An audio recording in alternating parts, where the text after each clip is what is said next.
Welcome to Bais City. Ug karon mga par, ako ipakita ninyo kanang pick up nga pula lang tawal ang mga par. Kanang pick up nga pula sige nagsunod-sunod sa truck nga naitubo. Ug ako pod sige po kung sunod-sunod niya. Lantawan ang mga par, ang tawa. Oh, nice series nila bay. Lantaw, mayo ayaw mo kakurap ya, lantawa. Unsa akong buhaton aning pick up nga pula. Kidelikado kini ang gibuhat. Mo nang always to aware sa dalan mga par kanang mag-drive ta ba para malayo ta sa disgrasya. Dapat alerto tas mga tanang sitwasyon nga possible may tabo. Lantawa ha, lantawa. Lantaw mayo. Ako nang gibertikan kay berti hinaya. O kaning tubo nga truck pod, ako po ning gisud-sunod kay pwede pong hinaya, so ako nang gibertikan. O di ba? Ana gud mga par.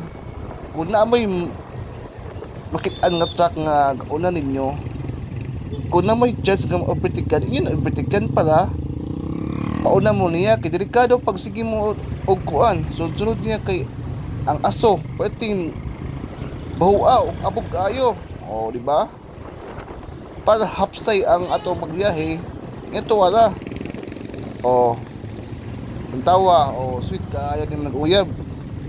Sana all gihatod o ta mo na iskrilag norso. Mao na sakto nga pagkauyab.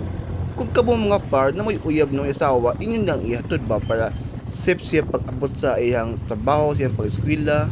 Ana ta mga par para hapsay ang ato ang kinabuhi ba. May problema. Ug happy ang tanan, happy siya, happy pud ka. Ana ta mga par. O paayaan ni o. Pwede inita mo nang jacket sila. Dapat kung init ang panahon, mag-jacket mo, magkalo, pari ano. Ano yung dapat swiron? O di ba? Hapsay kina. Ana mga par. Kita mo nang pili ka mga par. Ako nang gibertikan kilang-ilang yan kaayo. Pwede inita. O kita mo nang motor sa unahan. Tantog mayo.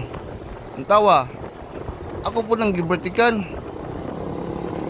O unhoddan na ko kung sa ko isulti. Kapoy naman dining mag voice over ta kay hoddan tagkuan. Sulti. So dinhi na ko napita kay kapoy na ko. Kamuli balag timos og lantaw mga par. Salamat kaayo sa inyong panahon sa paglantaw sa akong vlog. Thank you.